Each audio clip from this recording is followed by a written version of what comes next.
Hi, welcome to the Governance Podcast at the Centre for the Study of Governance and Society at King's College London. My name is Dr. Humeira Iqtidar, and I'm a reader in politics here at King's College. We're very pleased to welcome today Dr. Volha Charnysh to the podcast. Volha is an assistant professor of political science at MIT. Her research focuses on historical political economy, legacies of violence, nation and state building, and ethnic politics. Her current book project examines the long-run effects of forced migration in the aftermath of the Second World War in Eastern Europe, synthesizing several decades of micro-level data collected during a period of fieldwork in Poland. Thank you so much for joining us today. Thank you. So should we start? I mean, this is a really interesting but very complex area of study. So shall we start by just talking about how you got interested in these themes? Sure. So I am originally from Belarus, Western Belarus, the town of Grodno, and Grodno was a part of many states without changing its location. It started in the Russian Empire, then it was a part of independent Poland, and after World War II, it became Belarus. Right. Interestingly, the population of Grodno, according to the pre-war Polish census, comprised 40% of Jewish residents and 42% of Polish residents. Now today it is, very nearly 100% Belarusian natives. I see. So coming from a place like that experienced such large change in its ethnic landscape, Right. has made me very interested in population movements, in relations between different ethnic groups, and in the legacies of World War II, which essentially made my town what it is like today.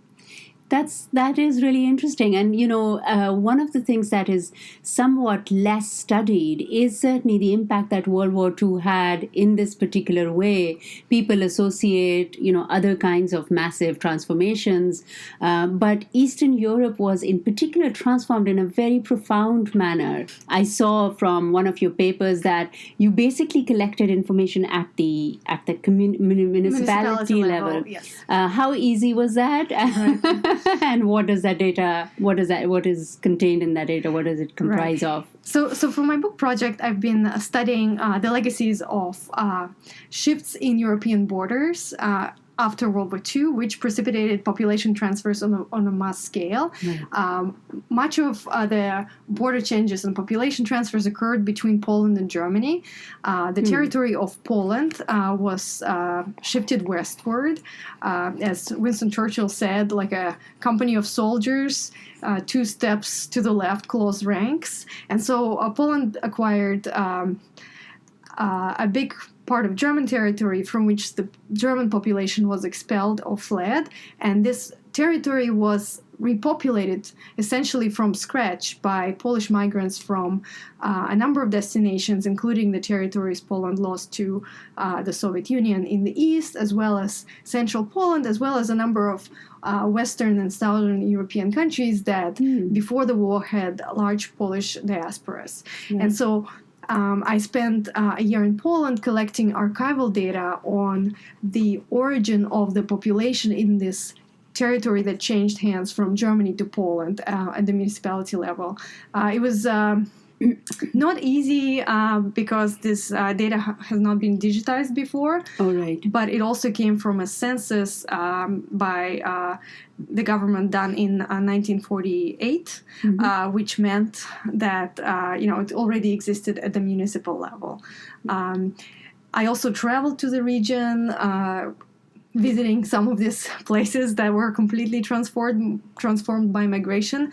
And I also draw on data collected by the Polish Museum of Opolia at the village level to get some of the even more micro information about the origins of people who live in this formerly German territory. So you mentioned Polish diaspora coming in from the USSR.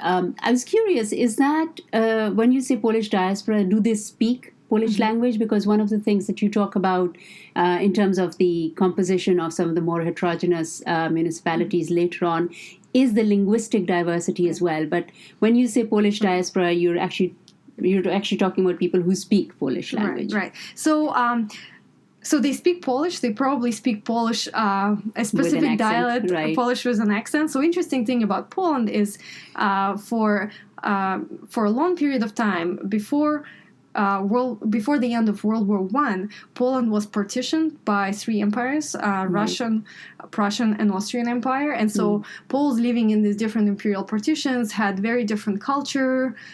They did not necessarily cross the imperial borders very often, and they developed their own dialects, which is still actually visible on the map of Poland today. And then, of course, Poland has sent large waves of migrants to a number of Western and Eastern European countries. For example, there were Polish miners in France who lived there for generations. So they did identify as Polish, but they had spent several generations abroad and did not necessarily speak the same type of Polish as other population. So coming to the book project then, I'm really curious about the overall argument that you're looking to build there. What exactly is the overall argument, and how does this kind of this microdata play into that? Yes. So the overall argument is that migration and cultural diversity that results from mass migration affects the long-run trajectory of social and economic development. So in particular, communities settled by diverse migrants or communities where migrants and natives come from different cultures experience a greater erosion of social cohesion initially. Right. So that's the kind of thing we know from, say, Button's work. Exactly. So that's the kind of part of my argument that is building on existing literature. Right. What my contribution is that I also suggest that by eroding this informal solidarity, reducing kind of informal social capital in the short run, cultural diversity can also increase the demand for alternative forms of enforcement, third-party enforcement, such as that provided by the state or other formal organizations. So in doing so, diversity can contribute to the buildup of state capacity over time. Right. And as we know from another large literature in political economy, state capacity is very important for enforcing arm's length transactions and can facilitate development. Right. Of course, this is all conditional on the nature and quality of state institutions. Absolutely, yes. So the argument builds on existing literature, but combines it in a novel way and offers what is a counterintuitive implication that actually, precisely by having this negative effects on social cohesion in the short run, migration and diversity can strengthen states and advance economic development in the long run. So we have a picture of these different municipalities, some more heterogeneous and some more homogeneous. And as I understand it, your argument is that in the short term, or at least initially, the more heterogeneous communities will have a deficit of social capital. Certainly, there'll be less solidarity. And because of that, they are more likely to turn towards a third party for enforcement of norms. In this case, this is the state. But at the same time, you then want to go on to say the next level to this is that the state actually builds capacity that at a later stage can allow for more development, economic development. Yes, exactly. So there are two parts of the argument. And one is merely how diversity increases or decreases reliance on informal ways of enforcing cooperation, or ways of providing public goods, right? So one way is through informal norms and networks, which are much more effective in homogeneous communities. Homogeneous communities are well suited for self-help collective action. They can provide bottom-up public goods voluntarily. Heterogeneous communities are not so well equipped, but this means that they might have a demand for external provision. And as we know from existing research, the state often functions as an effective third party for curbing free riding in collective action dilemmas. basically what that means is that over time, again, not immediately, diversity can shore up the accumulation of state capacity. Right. And the evidence I have on that from Poland is that communities so most of the communities I study were completely repopulated from scratch, Right. but the ones that had migrants from different regions, as opposed to from the same region or even from the same village, were so more heterogeneous resettled communities were worse off initially at cooperating with each other, at protecting their village, at creating volunteer fire brigades. But then later on, we see kind of that these communities also have higher municipal taxes, Right. and are relying on the state for the provision of certain public goods Right. through the tax mechanism. So there's the first part of the argument. And the second part of the argument is what implications does this different mode of public goods provision has for economic outcomes. And that, I argue, really depends on the nature of the state. Right. So when states are predatory, greater state capacity is not necessarily good for development. Yes. And private Right. economic activity is more intense when, when there are more informal mechanisms that Right. allow to evade predatory state, as was often the case in the Soviet Union with the large informal economy, shadow economy. But when states are protecting property rights and also capable of doing so, so strong states that are pro-market and protect private property rights, greater state capacity can actually advance development, facilitate arm's length economic transactions, facilitate economic specialization, also social mobility, because and social mobility and geographic mobility, because Right. social capital is very location relationship specific, Right. versus other forms of enforcement. State enforcement is more geographically broad Right. operating. Uh-huh. So what does this mean then in terms of the development of the nation or a national spirit? So because we have these somewhat different communities now, some that are more closely bound to each other and others that are not, how does that feed into, say, in the specific example that you're working with, how does that feed into Polish national identity and the making of the Polish nation? Right. So overall, this uprooting of populations and mixing of populations has actually contributed to the creation of a more cohesive national identity. Okay. So that is something that is very hard to demonstrate at the subnational level because of lack of survey data. But the region that experienced complete population transformation and uprooting actually was voting, let's say, very strongly pro-EU and has a certain culture of its own. Other interesting evidence comes from communities that had a larger indigenous population and experienced little resettlement, but are still located in the same region, transferred from Germany to Poland. And so those communities actually, at the end of the 1880s, the turn of the 1980s to 1990s, actually experienced the resurgence of their own new Silesian identity. So in one of the Polish censuses, they declared that they speak their own Silesian language. Some of them applied for German passports, which is certainly due to economic incentives of ability of working in Germany before the access to the EU, but also because they probably retain some of their own more specific group identity and were not. But what you're saying now seems to contradict what you just said earlier, because it seems like there is actually a big regional difference then in terms of these populations, and Polish national identity is somewhat conflicted because of this division. Right. So it's conflicted at the national level, but when you go down to the subnational level, the more mixing, which would mean there's not a large majority coming from the same region living cohesively in one place, then means more support for Polish national identity. But I should say that, so again, there's very, very little subnational data on the national identity at this micro level that allows to test this argument more systematically. Right. It's easier with some of the economic and tax indicators because they are available at the municipal and sometimes at an even smaller level.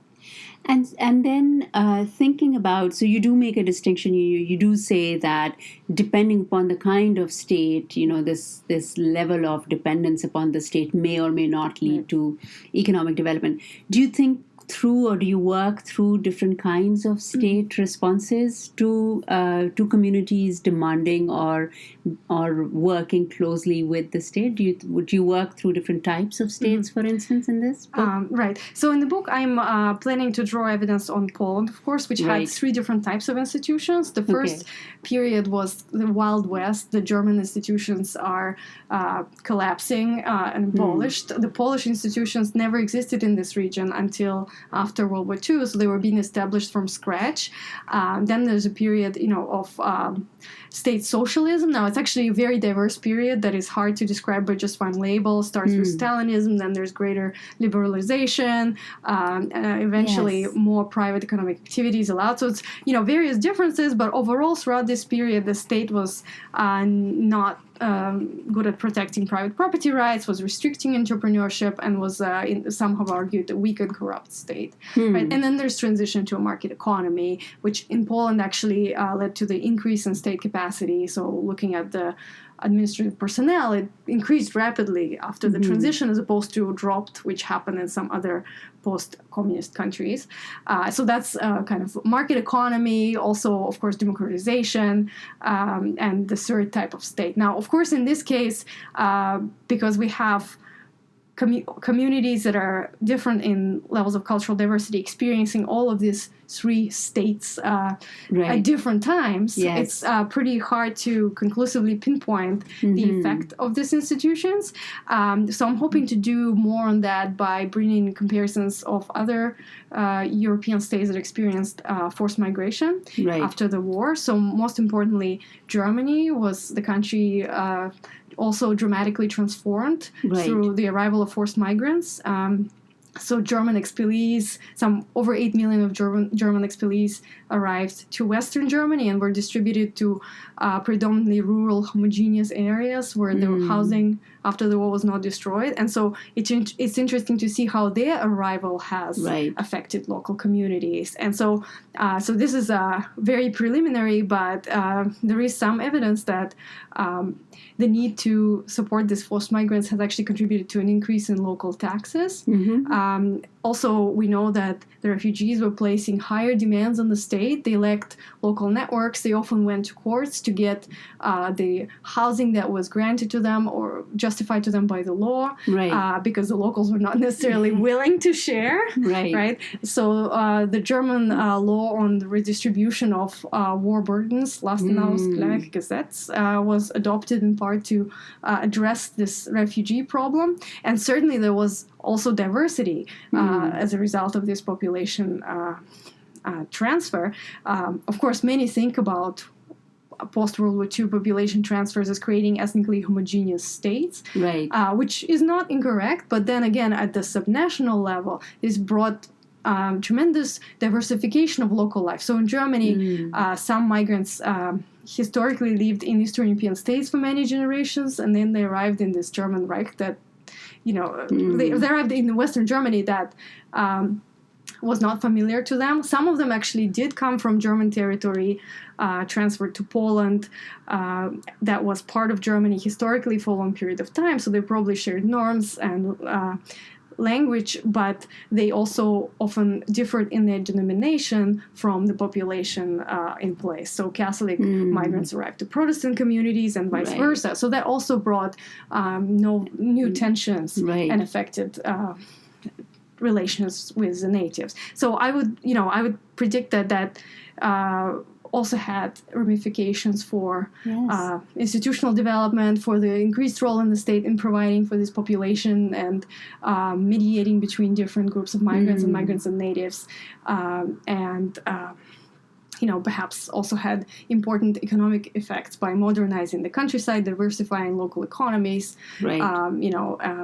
All of this is not to say that expellees refugees or forced migrants in whatever case we're dealing is a good phenomenon, and also it probably carried very high economic and psychological costs for the population that was displaced.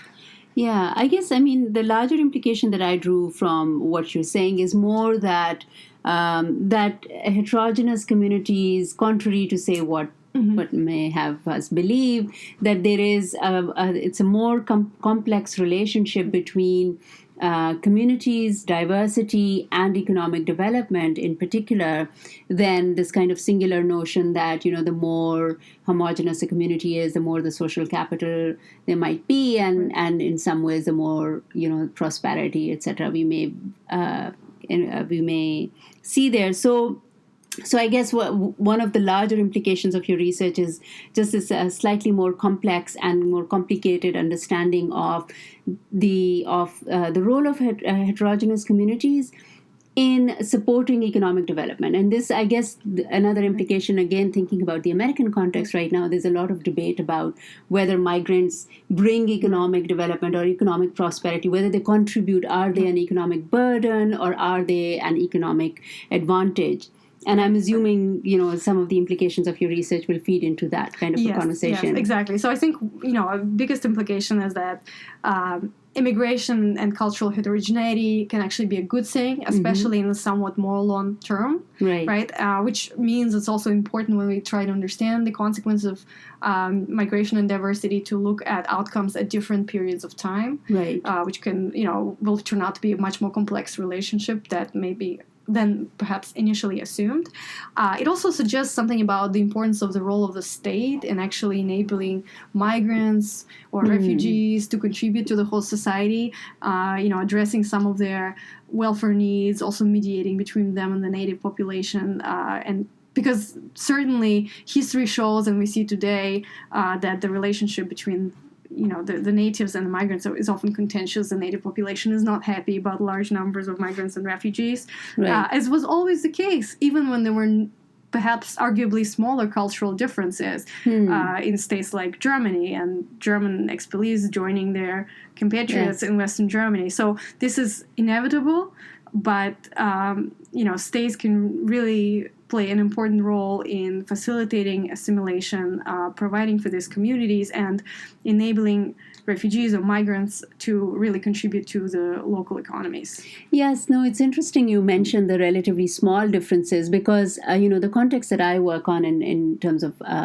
regional focus is South Asia. And one of the things that is interesting about South Asia is that there is just immense diversity that people contend with on a daily basis, right? So just in terms of religious, ethnic, linguistic diversity, there's especially the cities, but also most regions just contend with a lot more religious diversity on a daily basis, a lot more linguistic diversity on a daily basis, and ethnic diversity as well.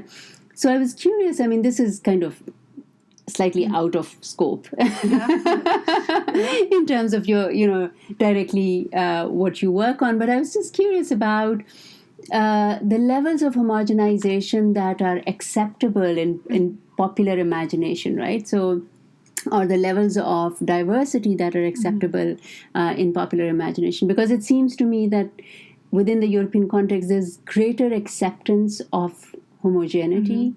There's homogeneous populations are seen as the norm or as a valuable good, whereas most other parts of the world actually contend with much more diversity on an everyday basis.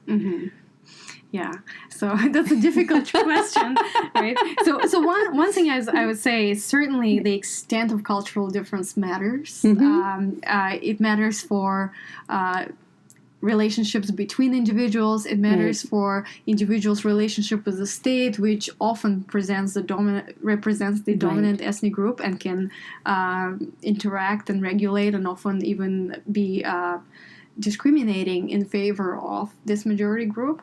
I do think that my research is applicable to other types of diversity, ethnic and religious. One important thing that makes things work is migration, right? Or forced migration in some cases, some voluntary migration as well, which uproots individuals from their communities where they already have a cohesive environment and they make up a homogeneous internally community, even if they live next door to another homogeneous yet different community.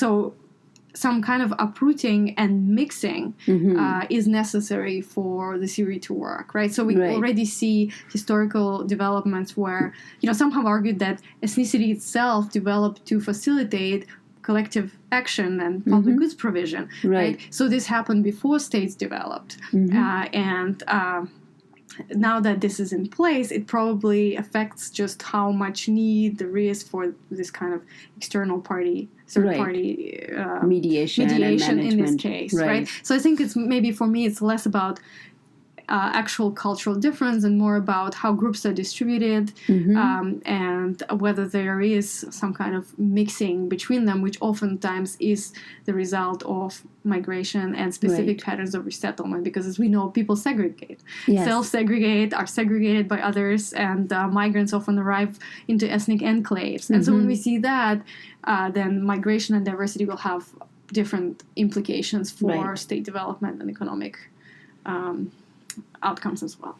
So going back to Poland, one of the questions I had in mind was also the whether you can see any patterns in terms of support for a more kind of homogeneous Polish identity and on the one side and integration with the EU on the other side. And how does that map onto the communities that you have looked at? Right. So I started the project hoping that I will also see that more culturally diverse places are more pro-EU. Right. And so on the Polish map, looking at the results from the 2003 referendum on EU accession, we actually see a very clear discontinuity at the border between the territory transfer from Germany after the war and the rest of Poland, including the territory that was historically a part of the Prussian partition but became Poland a little earlier and did not experience this massive uprooting and mixing of population.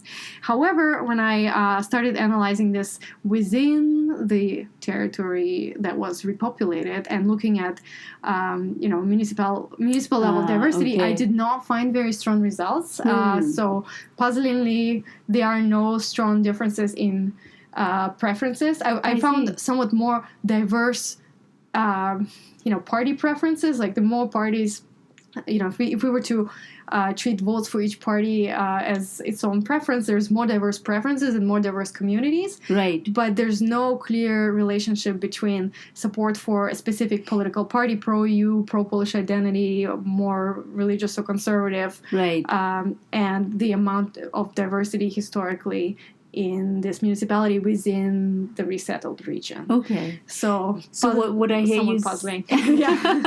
So what I hear you saying is this is just one variable, and there are other important variables that seem to make a big difference in people's attitudes towards the EU, including their party affiliations, etc. Right, exactly. But it seems like just forced migration itself, and perhaps living in a more economically developed region, closer literally to the EU, to Germany, actually has these positive implications. Okay.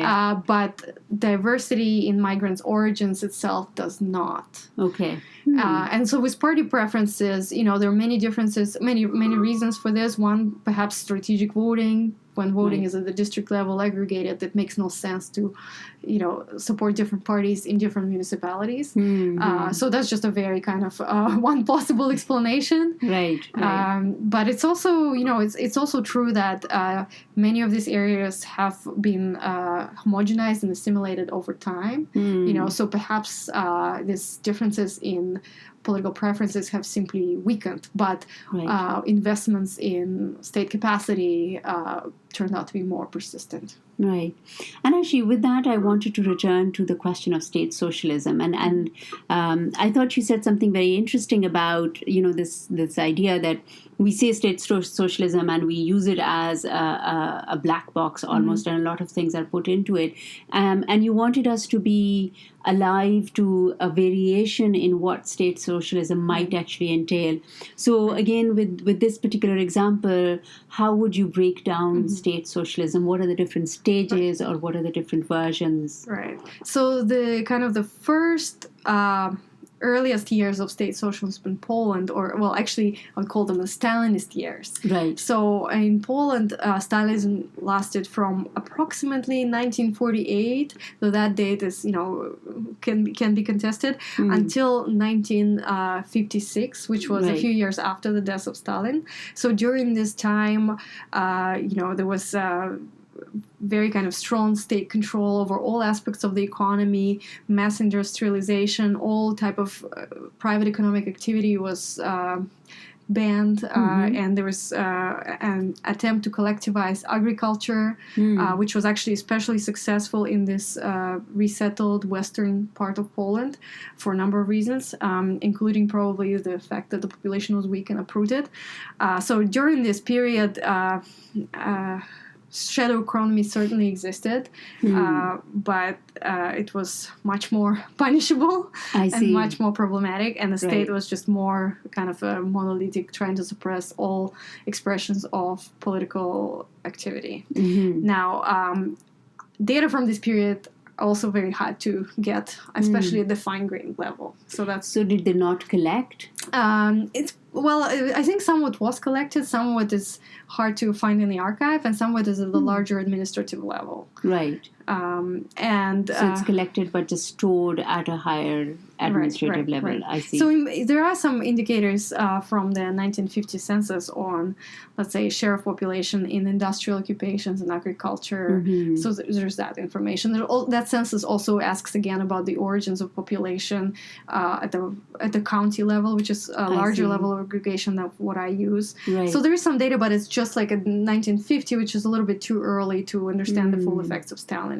So in the book project, I look at the changes more at the regional level. So I show, let's say, that collective agriculture was much more widespread in the formerly German territories. I show that there was kind of greater penetration of state economy, socialized economy in this region. And again, the reasons for this are manifold. One is that basically all of German property was taken over by the state without too much struggle. There were no regional owners left. And also there were large German estates, which immediately became state farms.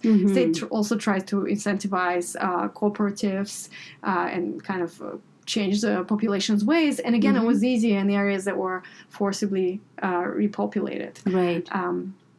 Then the next period, so in 1956, there were protests across Poland, starting in Poznan, and there was a brief period of liberalization. Right. And so many state farms, people started leaving state farms. Many cooperatives that were initially created fell apart. There was some expression of political activity that was more free. There were, literally protest activity going on across the area.